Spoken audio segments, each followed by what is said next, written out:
इयम् आकाशवाणी। सम्प्रति वार्ताः श्रूयन्ताम्। प्रवाचकः पुनीत त्रिपाठी।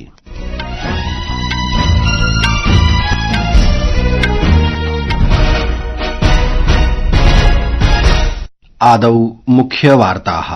प्रधानमन्त्री नरेन्द्र मोदी ब्रूनेई देशस्य सफलं भ्रमणं समाप्य राष्ट्रद्वयस्य यात्रायाः द्वितीये चरणे अद्य अपराह्ने सिंगापुर देशस्य लॉयन सिटी नगरं सम्प्राप्तवान्। कर्मचारी निवृत्ति वेतन योजनायाः निवृत्ति वेतनोपभोक्तारः अधुना जनवरी मासस्य 1 दिनाङ्कात् देशस्य कस्यापि बैंकतः स्वस्य निवृत्ति वेतनं प्राप्तुं शक्नुवन्ति। पेरिस पैरालिम्पिक्स क्रीडायां भारतस्य शॉटपुट क्षेपकः सचिन सर्जेरावः खिलाड़ी पुरुषाणां F-40 शॉटपुट क्रीडायाः निर्णायक द्वन्द्वे रजत पदकं समर्जितवान्। अपि च ऋतुविभागेन आगामिषु 7 दिनेषु कोंकण गोवा गुजरात उत्तर पूर्व राजस्थानेषु च अत्यधिक वृष्टेः पूर्वानुमानं प्रकटितम्।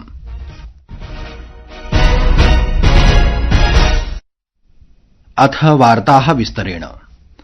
प्रधानमन्त्री नरेन्द्र मोदी ब्रूनेई देशस्य सफलं भ्रमणं समाप्य राष्ट्रद्वयस्य यात्रायाः द्वितीये चरणे अद्य अपराह्ने सिंगापुर देशस्य लॉयन सिटी नगरं सम्प्राप्तवान्।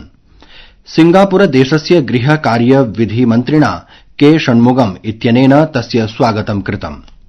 श्रीमोदी स्वसमकक्षस्य लॉरेंस वोंग इत्यस्य आमन्त्रणेन सिंगापुरस्य भ्रमणं कुर्वन्नस्ति। भ्रमणकाले उभावपि नेतारौ भारत सिंगापुर सामरिक सहभागित्वस्य प्रगतिं समीक्षितुं परस्परहितानां क्षेत्रीय वैश्विक विषयेषु च विचाराणां विनिमयं करिष्यतः। अद्य पूर्वम् उपग्रह प्रक्षेपण यानानां कृते टेलीमेट्री ट्रैकिंग टेलीकमाण्ड केन्द्रस्य सञ्चालनेन परस्पर सहयोगाय भारत ब्रूनेई देशौ MOU इति एतस्मिन् सन्धिपत्रे हस्ताक्षरं कृतवन्तौ। उभयदेशौ परस्परहितानां सर्वेषु क्षेत्रेषु सम्बन्धं सुदृढं प्रगाढं च कर्तुं द्वैपाक्षिक सम्बन्धान् अपि वर्धितुं निर्णयम् अकुरुताम्। बन्दरसेरी बेगावन इत्यत्र प्रधानमन्त्री नरेन्द्र मोदी इत्यस्य ब्रूनेई देशस्य सुल्तान हाजी हसनल बोल्किया इत्यस्य च मध्ये प्रतिनिधिस्तरीय वार्तायाः अनन्तरम् अयं निर्णयः कृतः अस्ति। वार्तालापस्य समये स्वस्य भाषणे प्रधानमन्त्री अवदत् यत् भारतस्य एक्ट ईस्ट पॉलिसी इत्यस्य इण्डो पैसिफिक दृष्टिकोणस्य च महत्वपूर्ण सहभागिरूपेण ब्रूनेई देशः उभयोः राष्ट्रयोः उज्ज्वल भविष्यस्य प्रत्याभूतिः अस्ति। कर्मचारी निवृत्ति वेतन योजनायाः निवृत्ति वेतनोपभोक्तारः अधुना जनवरी मासस्य 1 दिनाङ्कात् देशस्य कस्यापि बैंकतः स्वस्य निवृत्ति वेतनं प्राप्तुं शक्नुवन्ति। अनेन कर्मचारी भविष्य निधि संगठनस्य 78 लक्षतः अधिकाः निवृत्ति वेतनोपभोक्तारः उपकृताः भविष्यन्ति। केन्द्रीय श्रम रोजगार मन्त्री डॉ मनसुख माण्डविया अवदत् यत् केन्द्रीकृत निवृत्ति वेतन देय व्यवस्थायाः अनुमोदनं EPFO इत्यस्य आधुनिकीकरणे महत्वपूर्णं सोपानमस्ति इति।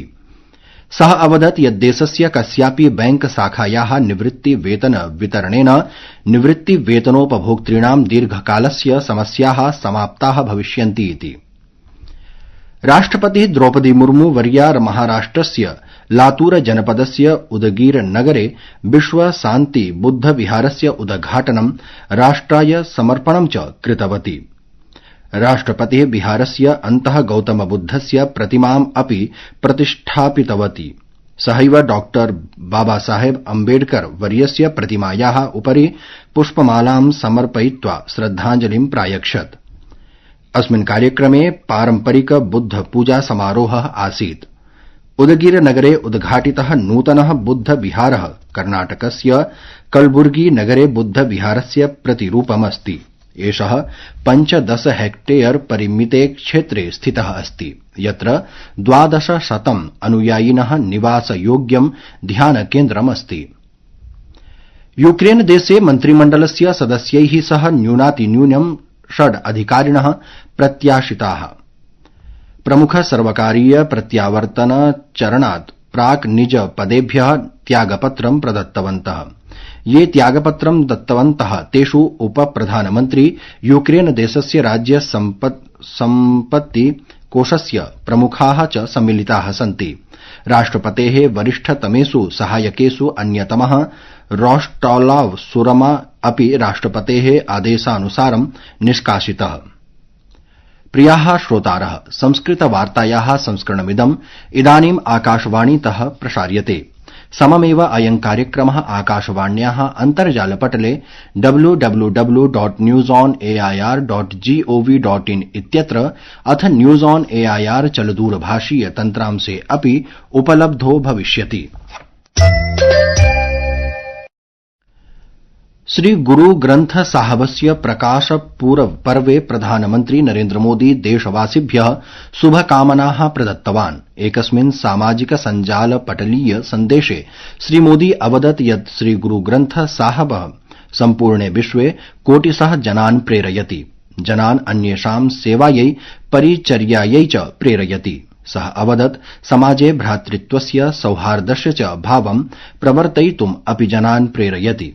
श्री गुरु ग्रन्थ साहबस्य ज्ञानेन समाजे सामञ्जस्य स्थापयितुं जनानां मार्गदर्शनं भविष्यति इति प्रधानमन्त्रिणा आशा प्रकटिता।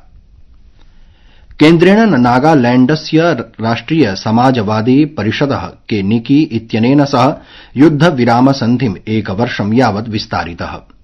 गृहमन्त्रालयेन उक्तं यत् राज्ये स्थायि शान्तिं प्रवर्तयितुं केन्द्रेण नागालैण्डस्य राष्ट्रिय समाजवादी परिषद के निकी च परस्परं निर्णयं कृतवन्तौ यत् 24-अधिक-2000तमवर्षस्य सितम्बर मासस्य 8 दिनाङ्कात् प्रभावि युद्धविराम सन्धिः एकवर्षं यावत् विस्तारः करणीयः। भारत ऋतुविभागेन अनुमानितं यत् अद्य गुजराते प्रचण्डवृष्टिः भविष्यति। ऋतुविभागेन आगामिषु 7 दिनेषु कोंकण, गोवा, गुजरात, असम, मेघालय, नागालैंड, मणिपुर, मिजोरम, त्रिपुरा, उत्तर पूर्व राजस्थानेषु च अत्यधिकवृष्टेः पूर्वानुमानं प्रकटितम्। विभागेन सप्ताहे पश्चिम मध्य पूर्वोत्तर भारते, तटीय कर्नाटके, केरले, माहे लक्षद्वीपे, अंडमान निकोबार द्वीप समूहे, उपहिमालयीय पश्चिमबंगे, सिक्किमे च व्यापकरूपेण लघुतः मध्यमवृष्टेः संभावनापि प्रकटितास्ति। अद्य कैमरून देशे मार्गदुर्घटनायां न्यूनातिन्यूनम् 8 जनाः मृताः, 50तः अधिकाः जनाः च व्रणिताः अभवन्। केचन पीडिताः अवकाशात् प्रत्यागताः छात्राः आसन्।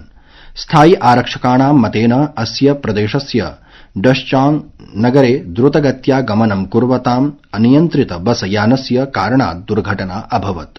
दुर्घटनायाः कारणम् अद्यापि अन्विष्यते। लद्दाखस्य कुर्बाथांग नगरे रोग अन्वेषण कार्यालय सम्मेलन सभागारे 3 दिवसीय क्षमता निर्माण कार्यशालायाः उद्घाटनम् अभवत्।